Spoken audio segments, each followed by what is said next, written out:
The anime opens with the current emperor, Xiaogojun, attacking the palace of Queen Dowager. His men take down her guards in the blink of an eye. He marches up to the throne, flashbacks of the cruelty she bore upon him running through his mind as he draws his sword. Soon after, he takes over the throne as emperor. The story goes that in the inner palace lives a consort known as the Raven Consort. She neither performs any knightly duties, nor does she come into contact with the emperor. The woman is rumored to possess special power. For this very reason, Xiao Gaojun, the emperor of Shu, accompanied by his eunuch Wei Qing, visits the Yiming palace deep in the woods, needing the Raven Consort's aid. Upon arrival, they notice that none of the lights have been turned on. Wei Qing warns the emperor about the golden bird that attacks visitors. The eunuch then states that rumor has it, whoever meets the consort falls into bad luck. The emperor only calls it rumor. Just then, the door opens, revealing a golden bird that almost attacks them. But Wei Qing swiftly catches what looks like a chicken. He is about to put an end to it, but they are interrupted by a female's voice, warning them to let go of Xing Xing, aka the chicken. As they enter, the place lights up, revealing the Raven Consort. She, for one, doesn't have a filter when addressing the emperor, but he ignores it and goes on to show her a jade earring, stating that it falls in her responsibilities to help with curses, exorcisms, and finding lost things. The consort adds that it comes with a price. For the curse, 2 graves must be dug, one for the cursed and the other for the one requesting it. The price for exorcism is assets, and for something lost is consultation. He wants to find the owner of the jade earring, but she declines, telling him to just ask around about it. Unfazed, he steps forward, gently taking her hand into his, saying that rumors call her a hermit and a ghost, but he knows that she is only human and inquires about her name. The consort is surprised by his boldness, but answers Shou Shui, but then she quickly removes her hand, angrily declining his request for aid and using some sort of magic, teleporting them outside, throwing the earring out as well. Later, inside the emperor's Ningguang palace, Wei Qing asks him about her. The latter replies that she is from the lineage of the priestess who served goddess Huilan Niang Niang. They used to be kept hidden away by the emperors to monopolize them for their mysterious powers, and gave the consort title of an empress as a reward. Wei Qing interjects why he is not commanding her, to which the emperor replies that she cannot be ordered around. The next day, they take steamed buns for her as a gift. It works like magic because she agrees to listen to his request. As she inhales the buns, Gaojun explains that one of the guards found it during his night watch. He would like to know who it belongs to. She informs him that she is no goddess, and besides, that tiny thing doesn't hold enough life force to track down the owner. He doesn't give up and states that he had seen a ghost in passing, specifically a woman wearing a red rukun garment. He wants to know if the consort could find out who she was. As Shukshu is about to refuse, he calls her out for being a freeloader, eating all those buns. Irritated, she gets up, dusting magic on the earring, revealing the ghost exactly as the emperor had described. The woman seems to have a cloth wrapped around her neck, stopping her from speaking, and she has a 3-dotted mark on her wrist, the symbol revealing her to be a consort from the current dynasty. The emperor supposes she belonged either to his father or grandfather's inner palace. Shusu deduces that the woman was either strangled or she unalived herself. The emperor requests her to save the consort from her suffering because he pities her as she is unable to go beyond the sea to paradise and has ended up as a ghost. The Raven Consort finally accepts the request. The next day, she is walking in the Feiyan Palace when she comes across Li Qurong from the Imperial Writing Office, forcing Ryun Juju from the Imperial Table Office to sew her dress on a short notice. Shukshu saves Juju from her, telling Qurong to take care of it herself. Once the woman leaves, Juju asks her about the part of the palace she belongs to. Shukshu answers the Yiming Palace without any cover-up, but the girl doesn't grasp the situation, even when she tells her that the Raven Consort is 16 years old instead of the rumored over 100 years old. She tells Juju her name, but the girl seems to have no clue that she is the Raven Consort herself. Shukshu goes to join her in preparing the emperor's meal. She tries to get some info on the previous emperor from Juju, but she has only heard stories that the widowed queen has been locked up and how she had unalived the current emperor's birth mother and disinherited him, had him in confinement, but he persevered. The emperor turned the men and the eunuch in his favor. Juju then tells her about the deaths of previous consorts, one of them who unalived herself after poisoning one of the consorts. Shuksu's ears perk up at that. Another older lady tells them in detail that the woman was named Ban Yingnu, a beautiful lower-ranking consort. She was in the palace of the third consort at the time, who happened to be quite a rude and arrogant lady. One day, she suddenly died of ingesting poisoned fish broth. After a thorough search, Stellaria was found in Ban Yingnu possession. That night, she hung herself with her own shawl. Upon hearing the whole story, Shoksu inquires if the woman wore jaded earrings, but the lady doesn't know. The Raven consort then assumes that the poison could have been given by someone else. The woman finds the death amusing, saying gossip like this keeps them entertained since they are stuck in this place. Juju finally asks what Shoksu is actually after. She answers a ghost. Speaking of which, Juju has another tale to tell. She informs the Raven consort that the current emperor's grandfather, the Yandi, had assassinated the entire previous Luan dynasty. Their ghosts with silver hair haunted him till death. For this reason, he would light up the place at night. Before Shoksu excuses herself, Juju rewards her with food for helping her with the chores. As the lonely consort sits in her palace, she reminisces about being instructed to live a life of solitude, void of any desires. Meanwhile, the emperor's eunuch asks why he chose not to behead the matriarch for taking his mother crane consort Shai's life, because Queen Dowager is most definitely plotting something in her confinement. The empress simply wants concrete evidence. He remembers finding the crane consort getting humiliated for being a lower-class citizen, and then he received the news of her death from being poisoned. Gaojun is determined to behead that widowed queen with good logic and reason. Later at night, the Raven consort goes to bathe outside. The water reveals her true silver hair. Just when she thinks she is in the privacy of her own space, she spots the emperor looking at her. A flashback begins to Shoksu's past. The Yandi had ordered all the members of the Luan dynasty for execution, calling them traitors. Shoksu's mother had dyed her hair in secrecy, telling her that the silver hair is a blessing, just like her name, which she hoped would bless her. The mother was soon found by the Yandi's men and shortly executed, leaving little Shoksu all alone. In the present time, she books it as soon as she notices them. While she hides, Gaojun drops her bath supplies outside the door, assuring her that he will pretend he didn't witness anything. The next day, Juju walks through the door to find Shoksu in her Raven consort attire and starts apologizing profusely, fearing she overstepped her boundaries the previous day. But Shoksu tells her to be her lady-in-waiting for a while. The reason being that she wants to get her hands on the register of court ladies. Shoksu has discovered that the name of the personal attendant of the consort who took her own life happens to be Su Hong Kiao. They suddenly get surrounded by a bunch of thugs as soon as they enter the bathhouse. Shushui tries using her power, but they outnumber her, and the moment Juju gets thrown to the ground, almost attacked with a knife, a eunuch tackles him to the ground, and then another comes to their rescue, claiming to have been sent by Wei Qing for Shuksu's protection. His name happens to be Wen Ying. He relays that the men were probably sent by the matriarch, but doesn't know who the other eunuch is that tackled the ruffian. Shuksu advises Juju to return to Yiming Palace for safety, but she feels indebted to the Raven consort for saving her life and wants to stay by her side. When they are taken to the lady-in-waiting Su Hongqiao, they discover her in a dreadful state. The woman is skinny and her tongue has been cut out. Shushui asks her about the jade earring. The lady seems to want to write about it. The Raven consort orders Wen Ying to take her to Yiming Palace. Once there, the emperor also arrives, asking about the earring. Shushui is sure it belongs to Ban Yingnu, but still goes ahead with inquiring about it from Su Hongqiao. The latter writes on a page that she might get murdered if they learn that she can write. The person she is afraid of is none other than the Empress Daager. She reveals that the Empress Dowager was the one who took the consort's life for falling pregnant. She bribed Ban Yingnu's chambermaid into planting a sterella, and Su Hongqiao had accidentally seen her in the act of it.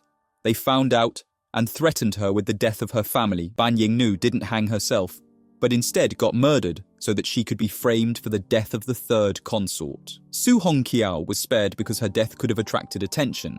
However, they settled on cutting out her tongue to stop her from speaking up. Before her death, the deceased had stated that the earring was precious to her because the other half of the pair was with her fiancé. Gaojun appears in front of them, demanding the name of the eunuch that took Ban Yingnu's life. Su Hongqiao reveals him to be the former empress's eunuch, named Gu Xuan. Wei Qing adds that the man has been named the Empress Dowager's shadow. The emperor is glad he didn't take the matriarch's life back then, and inquires about the name of the late lady's fiancé. Su Hongqiao writes the name Guo Hao. He happens to be an editor at the archival bureau. The next day, they enter the Hongtao Palace with the ladies disguised as men to visit Guo Hao. He turns out to be the same man who saved them at the bathhouse. The emperor demands if he happens to be the late Ban Yingnu's fiancée. He affirms calling her Xiao Kui, which means little jade, like the gemstone. When he learns about her lady-in-waiting, he wants to interrogate her because there is no way he believes his betrothed would take her own life. Guo Hao had snuck into the inner palace to find answers for her death.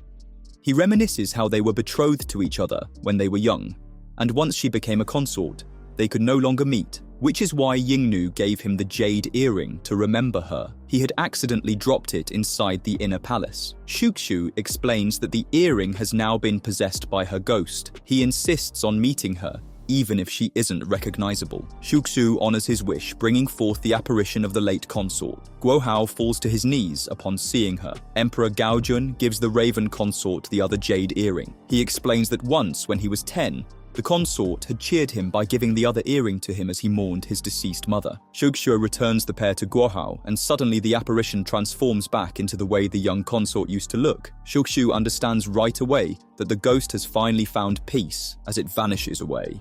Before Guo Hao parts ways with them, he shares that when he was in the inner palace, he had eavesdropped on an eunuch and a court lady plotting to poison the emperor, specifically at the Office of Books and Writing Material. Juju knows about the court lady over there, the one that bothers her all the time. She adds that the lady exchanges letters with a eunuch from Fayan Palace. What's more alarming is that her superior is the one that gives her the letters. Juju reveals that the name of the superior is Xing Shi. The emperor seems to know about this superior, or remembers her as the lady-in-waiting who worked under the Empress Dowager. Gaojun immediately orders the search of Fayan Palace. The truth immediately comes to light. The eunuch was indeed entrusted with hiding a poison. Xing Shi admits to it as well, confessing that the Empress Dowager's eunuch Guxuan had let her in on the plan of assassinating the current emperor. The said eunuch had confessed as well, revealing that the matriarch was behind the murders of the emperor, the third consort, and the lady-in-waiting. The same poison was used that took Gaojun's mother's life. This is enough solid evidence to behead the Empress Dowager. He's finally able to take his sweet revenge by executing her. Later that night, the emperor pays the raven consort a visit, bringing her dried jujubes as a reward for her help. He mentions the strong scent of incense covering the smell of her black hair dye. However, her secret is safe with him because revealing her truth won't be of any help, unless she wants him dead, or maybe she hates his father and grandfather. To his surprise, she reveals that she hates herself for not being able to do anything as she watched her mother get executed. Gaojun gives her a fish pendant, a symbol of keeping his promise for not taking her life. He shares that he understands her because he feels the same about his mother. And now that he has taken his revenge, his heart feels empty. The emperor proposes the idea of her as his consort. She is baffled by it. He assures her that she truly looked like a goddess with her silver hair in the lake. Next thing she knows, he falls asleep beside her, tired from many sleepless nights. The raven consort grants him this one night of peaceful sleep with her magic. A flashback to Shuxu's young life after her mother's execution begins. She had been a victim of slave trade. One night, while carrying wood, a golden arrow appeared from the sky, striking a rooftop. Out of the blue, she was being bowed to and then sent to the raven consort's abode. Upon arrival, the older raven consort Li Niang welcomed her. The arrow had transformed back into one of Xing's feathers. She had told her that this is where she was going to spend the rest of her days. In present time, Yun Huanyang, the second consort, as well as the Prime Minister's granddaughter, pays the raven consort a visit. She asks the reason for the emperor's visit to the raven consort. The latter dismisses her curiosity by stating that he visits for a fleeting moment and is gone before she even knows what he wants, though he did make a request once, but she would rather not mention it. The second consort then tells her that after the Empress Dowager was executed, there were rumors about how the emperor had requested the raven consort to curse her. The base of the rumors is most likely out of jealousy of the raven consort, because the emperor visits her more than his actual consorts. After this, Huanyang takes her leave, but not before telling her that she will pay another visit at night. After she leaves, Juju informs Shuxu that the second consort is the emperor's childhood playmate, as he is only 3 years older than her, also because of her grandfather's position. Later that night, the emperor visits Shosoi. She proceeds to tell him to leave because he is the reason for all her troubles. Just then, Yun Huanyang arrives as promised. She invites the emperor to stay as well. This time, she has a request for the Raven consort. She shows her a flower whistle pendant designed for her former lover who had died in an uprising. Huanyang wants Shukshue to find out why his soul won't come to visit her to blow the whistle. His name was Wu Xuanyu. The second consort requests for the Raven consort to summon his soul in front of her. Shaizhu proceeds with it, but to no avail. She assumes that either he might still be alive, or there could be some other reason for the soul to not answer to her. Gaojun explains that Wu Xuanyu was sent to the uprising in Shuzhou where he lost his life. There, an unusual religion named Yue Doctrine had risen to popularity. A man named Yue Xiaoweng was worshipped like a god. He knew of the past and the future, but it was said that he didn't use any magic. The next day, Shu Shu arrives at Yuanqian Palace where the second consort resides. She wants to know more about Wu Xuanyu. Yun Huanyang remembers his warm and gentle nature, but then he was taken from her, and she supposes that his soul might be lost somewhere in Shuzhou. The second consort changes the conversation to the emperor, asking Shu Sue about him, because she feels like the man has changed a bit after meeting the Raven consort. Later that day, Dan Hai, another eunuch of the emperor, has more information about Xiaoweng. The latter was punished to 100 lashes and banishment, but died before the lashes could even be completed. The man had the ability to find what was lost, create illusions and do transformations. There were days when he seemed like a different person, as if he were possessed, and there are also rumors that he belonged to the previous dynasty.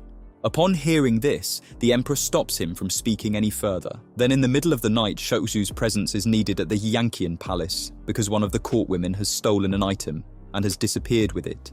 It needs to be found, or else the penalty is death. That lady had been acting like a different person. Shushu is reminded of Dan Hai's words. The Raven consort is taken to that lady Ye Qingcheng's room. She finds a hair strand and uses her power to find her. A raven appears as her guide, and she quickly follows it. She gets lured into the woods. She finds the raven on the shoulder of that court lady, though she claims not to know her own name. It's obvious that she has been possessed. The Raven consort figures that whoever it is could be related to Xiaoweng because 1. He has tamed her raven, and 2. The written characters indicate he is a sorcerer. He finally introduces himself as Luan Bingyu, the same surname as Shouxu's original one. His original body has been beheaded. However, the soul trapped in the jar happens to belong to Xuanyu. Bingyu traps lost souls in the jar and wants to bargain with Shouxu. In exchange, he wants something from her. Then suddenly pulls out a knife, threatening to kill the court lady. Just then, Wen Ying strikes the hand, disarming the possessed lady. The Raven consort uses her power to break the glass and summons Xuanyu's soul to her. It takes the form of a comb. Out of nowhere, an apparition of a man with long silver hair and pale skin comes forward, asking why Shukshue chooses to stay inside the inner palace, because she could have whatever she desires. Shouxu takes the soul to Huanyong, or it slips from her hands, sounding the whistle, and vanishes in the night sky. Afterwards, Shouxu is back in her own dwelling. A dress is laid out, which she mentions is given to her by the second consort, who wants her to visit her wearing it. However, the Raven consort isn't one to gossip over tea parties. The previous Raven consort, the same lady who gave her a new name and taught her everything about her position, had advised her on not taking pity on those who make her requests, or else it would cloud her judgment. The emperor recalls the second consort telling him how kind Shuzu is and hands her hair accessory for her dress. However, as he is about to leave, the Raven consort warns him not to come back, because they both are like oil and water to each other. One day, the ghost of a skylark lands on the Raven consort's hand and then vanishes away. Juju tells her that it could belong to the skylark princess, who has unfortunately died by slipping into a lake. She would like for the skylark soul to be sent to paradise. Shusu agrees to it. She later goes to Kanglang Hall, followed by Wen Ying. She wants to figure out what the pet ghost is attached to that could have hindered its departure to paradise. Shou knows that the princess's mother was a court lady, but at times did not have enough to eat. They then walk towards the lake where she drowned. The consort doesn't sense any ghosts, which is a sign that the princess's soul has moved on. Wen Ying spots flowers next to the lake. This makes the Raven consort wonder if someone was close to the princess. She decides to ask around.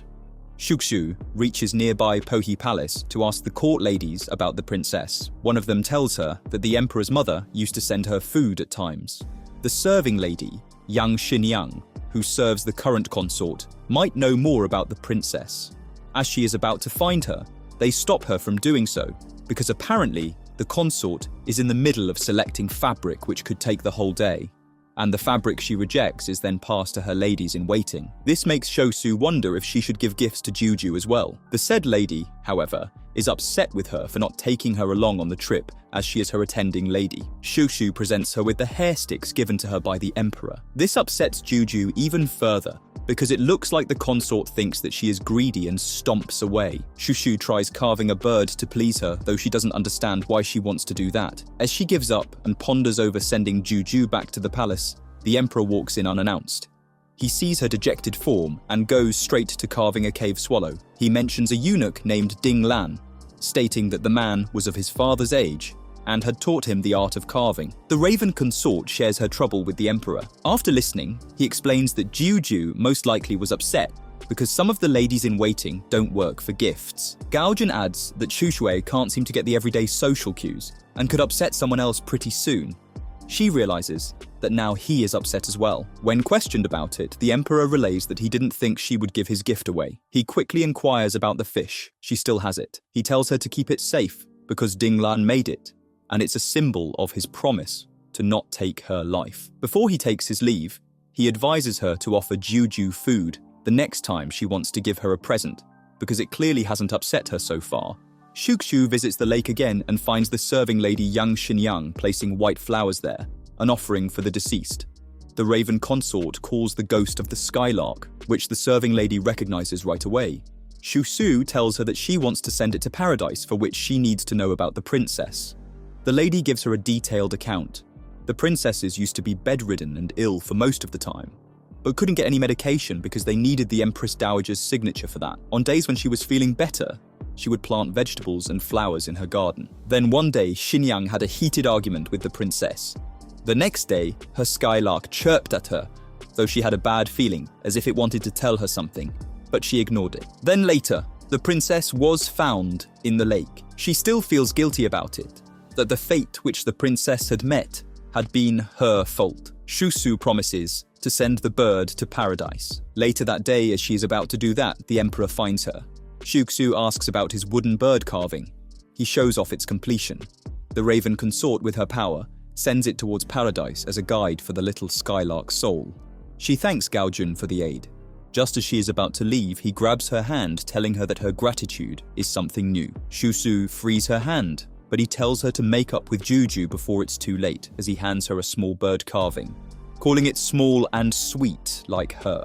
He reminisces his time with Ding Lan and how he found his corpse, killed by the Empress Dowager to torture him because she knew how much Gaojun relied on the man. Upon her return to her dwelling, she apologizes to the lady in waiting and clears the misunderstanding, stating that she only wanted to give her a gift because she thought Juju would like it. The lady in waiting is moved by her words and falls to her knees, telling her not to apologize, adding that she and Hong Qiao already know about her dyed hair, but her secret is safe with them. Shushui remembers Gaojun's advice and presents her with a sweet treat which cheers her up. The emperor sees the ghosts of his dead mother and Ding Lan. When Wei Qing wants him to seek the Raven consort's help in this regard, he dismisses the idea right away. At night, the emperor visits the Raven consort with a treat and a request to look into a ghost with long silver hair that hangs around the willow tree in the inner palace when it blossoms.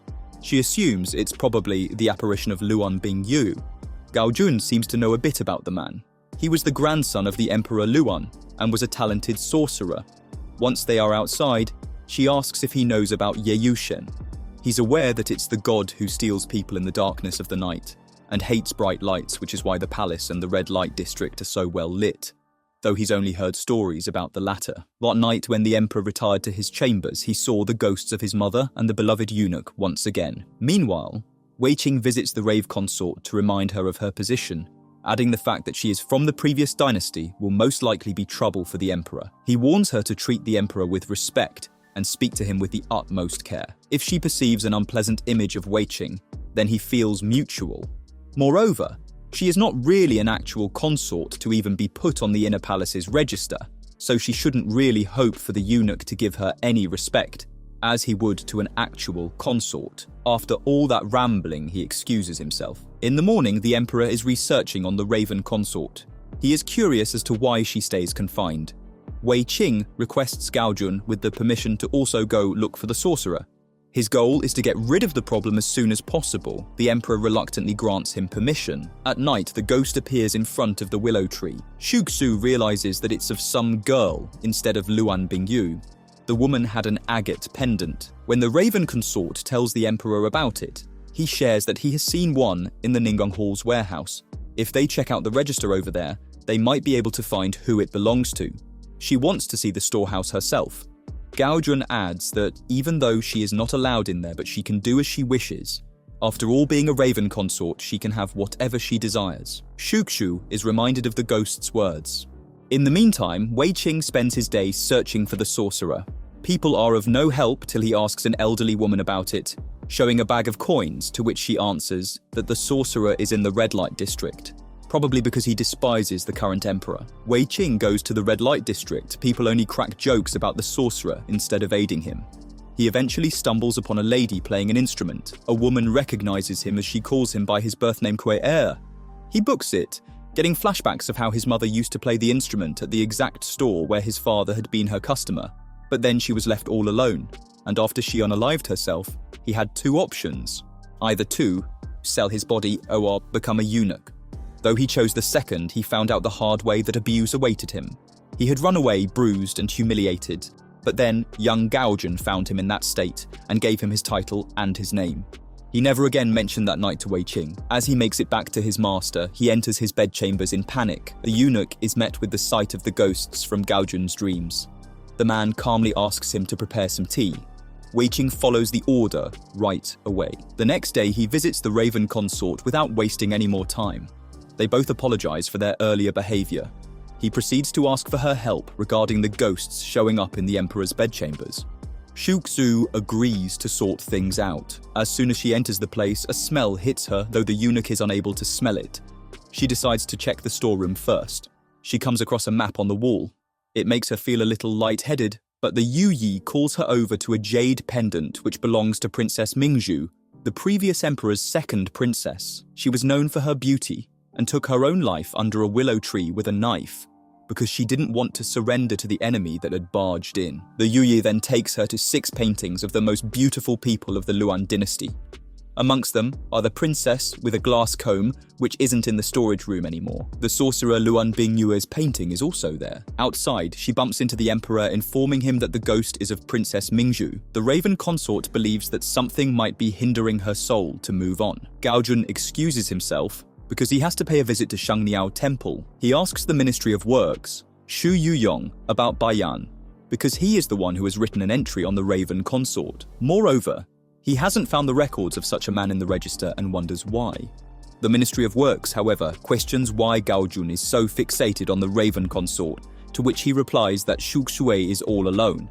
Strangely, Yuyong doesn't show any reaction to the name, which makes the emperor question if he already knew, because no one else besides him and those closest to her know her name. He claims to have heard it from the previous Raven consort and is simply following the consort's orders. Then, he goes on to explain that the name Bayan means the Ministry of Works, all the officials of the past and the present. It is his duty to pass down the histories of the past and keep them a secret. He will only tell Gao Jun the truth about the Raven consort if the eunuch steps away. Afterwards, the emperor rushes to Yiming Palace, demanding to see historical records, wanting to confirm what he has been told is the truth and that she possesses a piece of it that contains information on the Raven consort.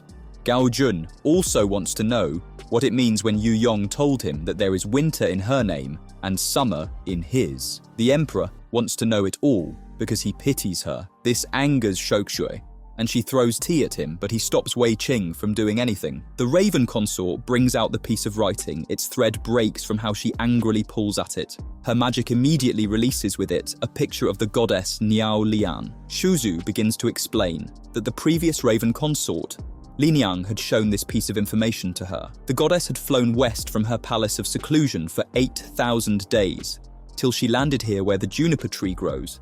Then she chose a king of summer, a man that took over rulership and a king of winter, a woman who took over worship. The Summer King was selected through bloodline, but the Winter King was some young girl chosen by the oracles at random. Her strength is received by the goddess whose word she passes on. For 5 centuries, everything continued peacefully until a war broke out. The Summer King in his anger killed the Winter King, perhaps out of unrequited love, but its true reason remains unknown. The war continued for many centuries until an army led by a silver-haired man named Luan Shi, on a horse along with Jiang Qiang, a young girl, arrived.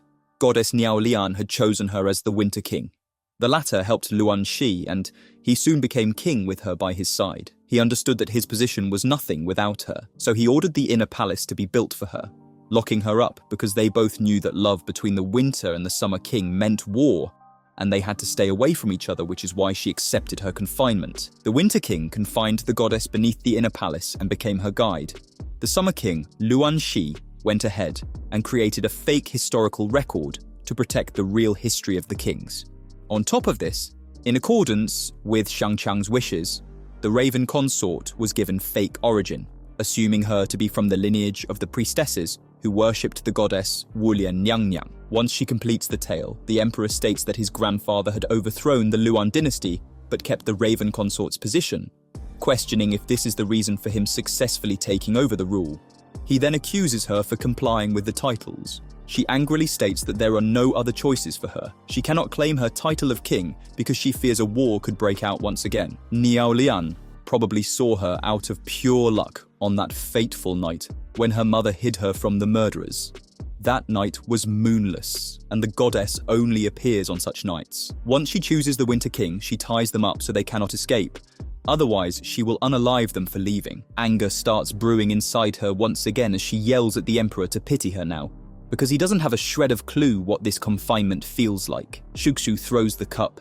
Juju quickly starts picking up the pieces. The Raven consort tries to stop her, but the servant girl backs up with a sharp piece held to her throat.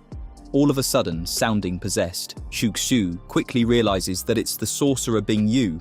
She is correct because sure enough, he has a request for her. She assumes the sorcerer wants to bring back the dynasty, but apparently his request is regarding someone. Shuxu demands him to leave Juju's body, but when he doesn't comply, she unleashes her power, detaching him and ready to send him into the afterlife. But then Gaojun grabs her arm, stopping her. Juju is unconscious. Shuxu diverts her attention back to the sorcerer, questioning what request he was speaking of, but then she guesses it is regarding Princess Mingju. He affirms, explaining that though their mothers were different, she was still his aunt because of the father. There had been a ban on inter-family marriages, so he couldn't marry her. The emperor had agreed to it only if he gave up his family name, which is why his name isn't on the register. However, it all was in vain when Yandi attacked, killing him in the process. He had heard that Mingju had taken her life. When he eventually found her under the willow tree, he couldn't get her to listen to him. It was as if she was consumed by some other thought. He tried possessing other sorcerers to get through to her, but it was of no use. Then one day, he heard that a new Raven consort had been nominated, and this time she happened to be from his own clan. Shuxu listens to it all and plainly states that if he had asked for help from the start, instead of the stunts he pulled, then she would have gladly listened to him. It's almost dawn now, but she decides to take him to the willow tree. On the way, she asks if he is aware of a glass comb that the princess had. He affirms, stating that he gave it to her as a symbol of their engagement. The Raven consort enlightens him on its disappearance because the princess doesn't possess it as a ghost. The consort starts digging under the willow tree with the theory that she must have buried it because of its significance. After a moment, she does actually find it there between the roots, and further explains that the princess was probably so worried about it that her ghost couldn't even hear him. Shu Sum uses her art, bringing her out of the trance-like state. The sorcerer is relieved as she finally notices him. He holds her close, and they depart together into the afterlife. After she returns to her palace, the Raven consort is still restless. She hurries alone to the emperor's bedchamber, barging in. He, like every other night, stands in front of the two ghosts. When he tells her to leave them alone as they aren't harming him, she doesn't listen and uses her power, directing a golden arrow straight at the door behind the ghosts. A strange demon-like shadow appears, screaming, and then eventually vanishes. Shusu states that the ghosts were indeed not harming him, and adds that they were in fact guarding him from the curse that was behind the door. Since their ghosts appeared a month ago, then this means the Empress Daager most likely left a curse that would harm him even after her death because she was the one executed a month prior. As the Emperor looks up, their appearance is more calm and pleasant. They disappear once he runs towards them, vanishing now that he is safe. Gaojun thanks her for her help, but all she wants is for him to stay away from her. The next day, she decides to take up the second consort on her invitation and visits her in the dress she had sent, pairing it with the pins the Emperor had gifted her. Upon her arrival, she is met with a ton of sweet treats and she starts devouring them. After their meetup, she is sent back with tons of stuff. The Emperor is already waiting for her on Yiming Palace steps. Gaojun had come to tell her that he had amended some laws, one of them being the death warrant of the Luan clan, as she belongs to one. He has removed that law because the register states that all the members of the clan have already been executed, which means that the law is pointless. He then proceeds to pull out 2 fish charms. One Gaojun gives to her, and the other he keeps for himself with 2 oaths. The first is that he won't kill her. He then kneels down, stating to treat her like the Winter King when they are together. This shocks them all. He then goes on to add that he would want to be her friend, an oath he wants to make to himself. Shuxu doesn't even know what that feels like, but he decides to begin this new journey with a cup of tea, specially made by Wei Qing. The Raven consort has finally gained a companion in her path of loneliness. One night, a young lady with a veil covering her identity hurriedly makes her way towards Yiming Palace, desperate to make a request. It happens to be the resurrection of someone. Shuxu coldly makes it clear that it's not her field of expertise, that she deals with spirits.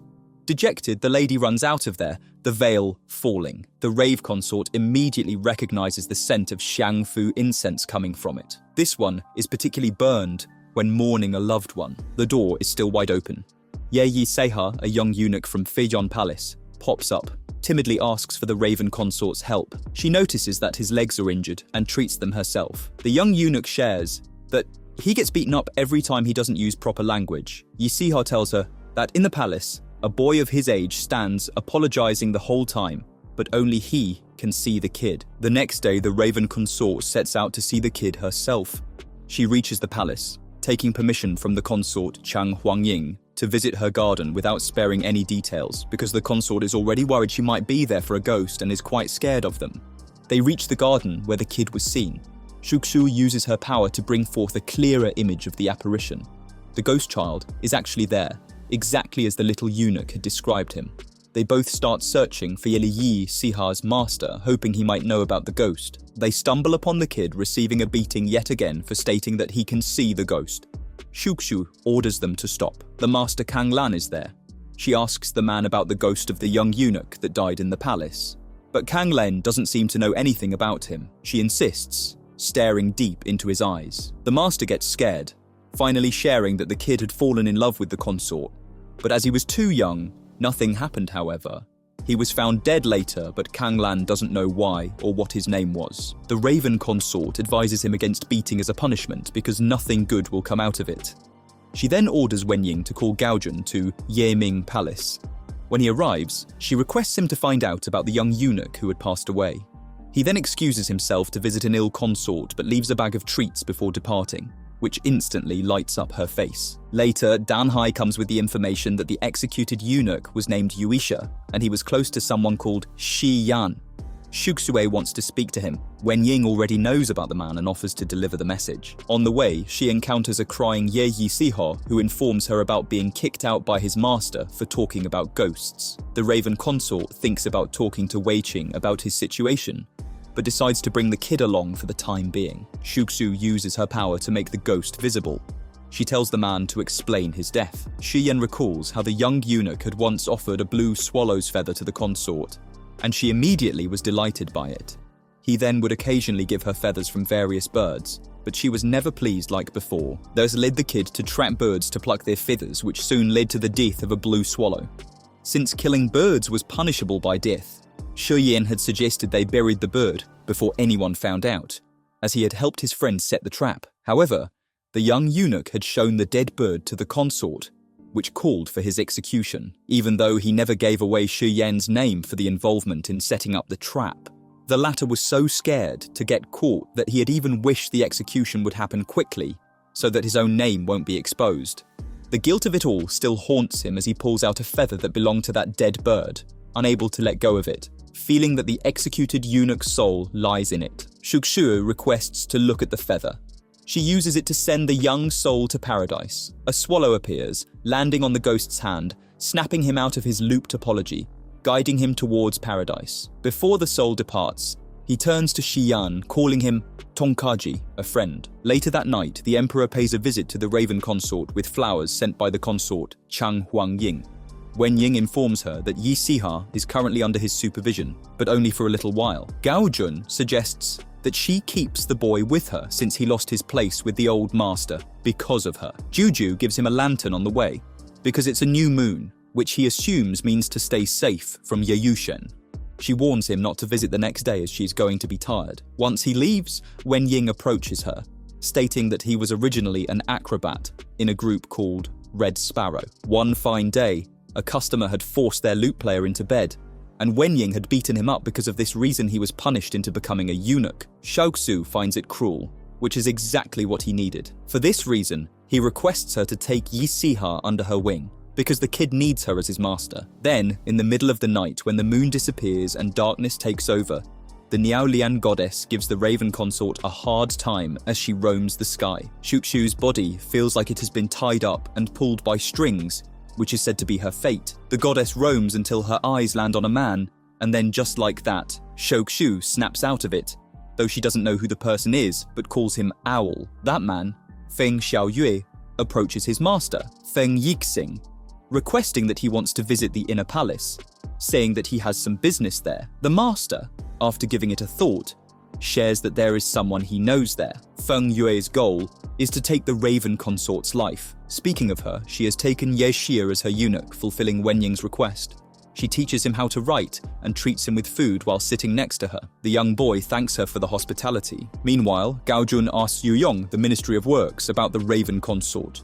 He wants to know what she had to hide the previous night. The man doesn't understand why the emperor, after finding out the truth, still wants to associate himself with her.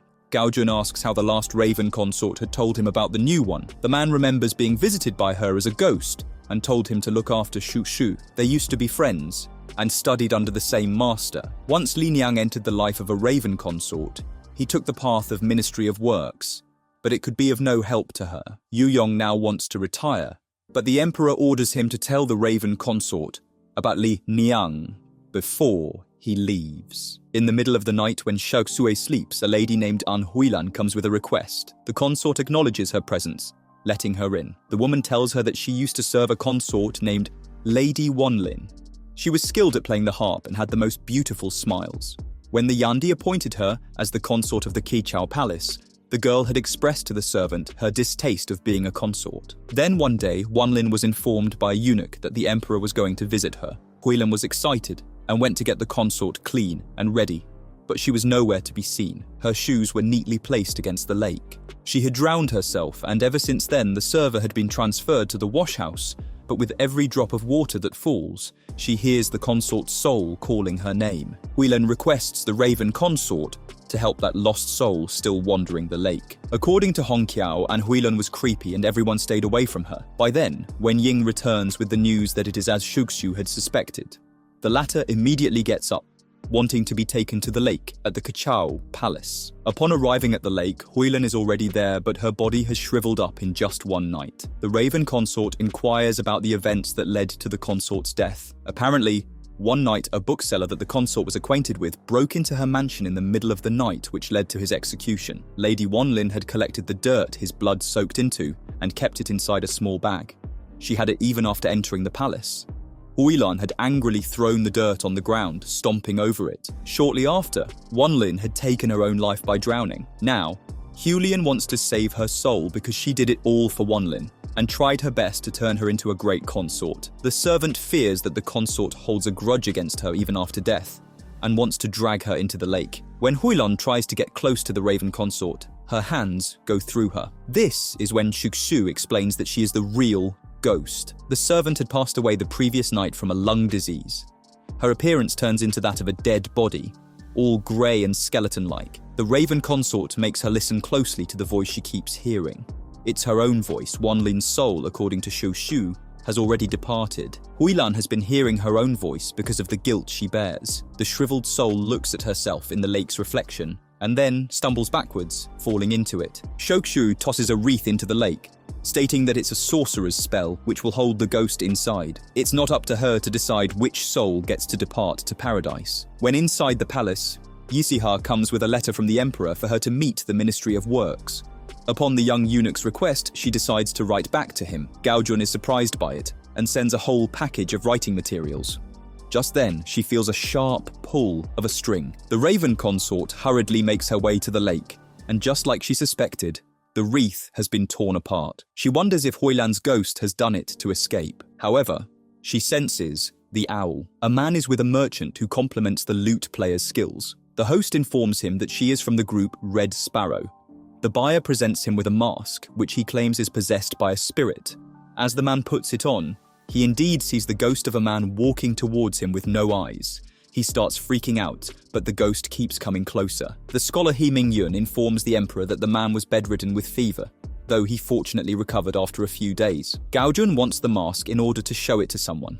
Just then, Chancellor Yun Yongde arrives, asking if the emperor is aware of the cursed eunuch of the Feian Palace, which the latter affirms. Apparently, the Raven Consort is responsible for it as per his claim. The Chancellor then tries to tell the Emperor to consider his granddaughter for the position of a consort if he isn't pleased with current ones. Gaojun dismisses the idea and walks away. The Raven Consort finally pays a visit to the Ministry of Works as she enters the Xiangniao Temple. Xue Yuyong and his men are already outside paying their respect to her. As they sit to talk, the Ministry of Works reminds her that she has broken rules by keeping a lady in waiting and a eunuch. But then again, he isn't one to point fingers as he himself isn't supposed to meet the Raven Consort. Yet, here they are. One of the men interrupts them, informing them about the sudden arrival from the Emperor. The latter states that he came because he knew the Raven Consort would be there. But Shu Su gets up, taking her leave, telling Yu Yong to tell her about Li Niang some other time. Later, the Emperor visits her with a treat that she is obviously charmed with. He then shows her that possessed mask. She sees the man, but his back is turned. Shu Shui senses that it's a sad spirit, and she doesn't want to associate herself with one. Gaojun tries to take it back, but she holds his hand, stopping him, then catching her hand. Realizing the interaction, Shu Shui wants to know more about it, or else she won't be able to peacefully sleep. All Gaojun knows is that the spirit turned around for that man when Red Sparrow's lute player played, because it didn't turn around when other lute players had done their piece. The Raven Consort summons Wenying as he is an ex-member of the group. He informs her that the girl from Red Sparrow plays on a lute with 5 strings, unlike the common 4 strings. This lute is a foreign one. Gao Jun tells Shukshu that a foreign lute can be arranged from the treasure house at the Ningguang Hall, and he will let her know promptly. Shaochu is called for the lute the next day. The musician Zhou Qiu Yao starts playing it as she wears the mask. The spirit turns around at the sound of the 5 strings lute. The player explains that he knew the man. His name was Qifu Shikuei. He was quite skilled and would play the lute all the time non-stop. One day, Zhou Qiu went inside his room to witness the fact that his fingers were bleeding, but he refused to stop. Zhou Qiu took away his lute and locked him inside. When he opened the door, Shikui had already hung himself. After his death, the lute kept playing, so he decided to burn it. This helped stop the music from playing, but he assumes that the spirit possessed one of his belongings, which happens to be a mask. Now, he really wants Shuksu to send him to paradise. The Raven Consort thinks of something and instructs him to keep playing the lute until she tells him to stop. Shoksu uses her power, summoning Shikui out of the mask. He is angry. The musician is scared, but Shoshu commands him to keep playing. Shikui turns towards him, reaching closer until he lightly touches the string. His spirit gets soothed right away, turning into glimmering golden petals. The Raven Consort snatches the lute and the mask, taking them outside to burn. According to her, it would allow Shikui to cross over to paradise. Afterwards, the 3 eunuchs escort the Raven Consort back to Yiming Palace. Weiqing tells Danhai and Wenying to follow him. The latter of the two is reluctant to leave Yiming Palace unguarded, but Weiqing tells him that he is the eunuch of the emperor. Weiqing isn't even done completing his sentence when Danhai alerts them of the smell of blood. They hurriedly follow the smell and come across a court lady lifeless next to a tree trunk covered in blood. The next day, Juju is getting Shuksu ready in a eunuch's guise when she tells the consort about the court lady. Her throat had been slit open. Afterwards, Wenying while walking next to the Raven consort, states that the attacked court lady belonged to Quechao Palace. Shokushui remembers a lady that visited once, requesting resurrection and smelled of the Shangfu incense. Wenying accidentally mentions being the one who discovered the body, and then assures the Raven consort that the bite mark was not of any animal, which means a human had done it. Meanwhile, the Emperor is with the Ministry of Works, playing the board game Go while discussing the Raven consort. The current one was chosen at 6 years old, while Lin Niang was 14 when she took over her predecessor who was 22, and when she herself died, Shokushu took the position at 16, which means that there is an 8-year gap. Gaojun assumes that Shokushu might pass away 8 years after the new one is selected. Yu Yong states that 8 is a holy number. Afterwards, while playing Go, Shusho is mad at Gaojun for not holding back with his moves. He offers sweets. They sit on the steps enjoying some, feeling like they are kids again. The Raven consort then asks about the court lady that got attacked, but Gaojun doesn't know her name. Shokusue wants to burn a silk feather for her to help her cross the sea. Wei Qing comes to the rescue. He states that her name happens to be Xue Cheng. As she is about to leave, the Emperor asks about her fish charm. He feels a little hurt that she isn't wearing the other piece of the pair. The Raven consort awkwardly tells him that she doesn't want to lose it. Yu Yong's voice comes from behind, bursting her bubble, advising her not to confuse his pity for love. Desires lead to suffering and will bring out the monster within her. She should remember his words when falling astray. The Raven consort goes back to her palace and writes the deceased court lady's name on a silk feather used for mourning the dead. She uses her power. A little bird appears and flies into the sky. She is hopeful that it'll guide her soul. Shukshu then orders Jiuju to bring that shawl left behind by perhaps the deceased court lady. Upon remembering the lady's demeanor and how she didn't bow once to the consort, it might be that the lady was probably a consort and not the deceased Xue Cheng. At that moment, Wenying comes in with information on the ill consort Hui Yao. She has been bedridden for months and doesn't let anyone but her ladies-in-waiting near her. However, there is one eunuch that she always keeps close. Hong Qiao shows her the rough image she has sketched of the man. Shuksue lets out a gasp because it's the man, the owl, she saw in her dream. Wenying informs her that his name is Feng Xiao Yue. The eunuch wants to investigate a little more. Worry creeps up on the Raven consort and she tells him to return before nightfall. As she sits alone in silence, she asks the previous Raven consort Li Niang if Feng Xiao Yue is here to take her life. In the meantime, Wenying sneaks around Quechao Palace when Feng Xiao Yue appears right behind him and knocks him unconscious. On the other hand, Shoshu is worried. She knows something isn't right and runs out of Yeming Palace to find Wenying. Just then, the Emperor and Wei Qing find them there.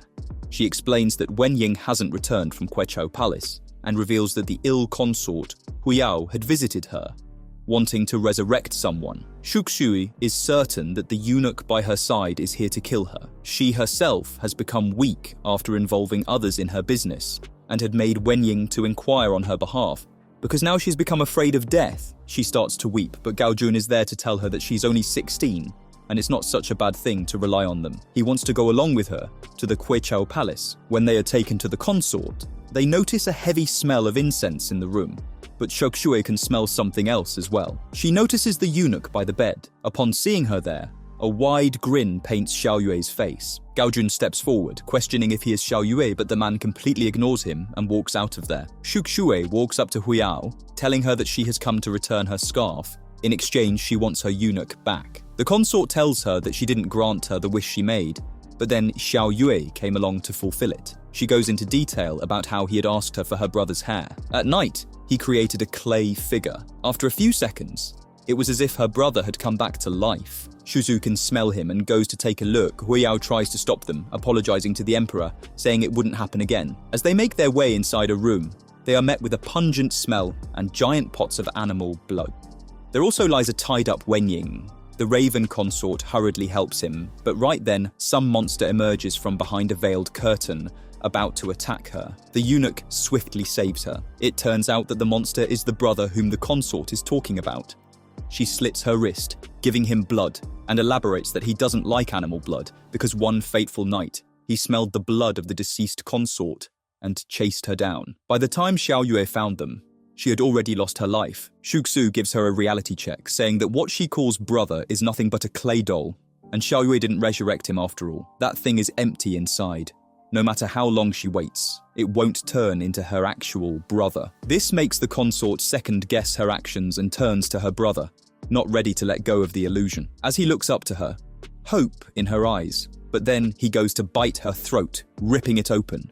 Blood pools to the floor. Shugsu quickly summons a magical arrow, piercing it through his chest, pulling out the hair. The doll immediately crumbles to the ground once the source is removed. The emperor checks up on Huyao, but she is no more. Shugsu, without anyone noticing, runs out of the protection of the palace and into the woods. She calls for Xiao Yue to show his face.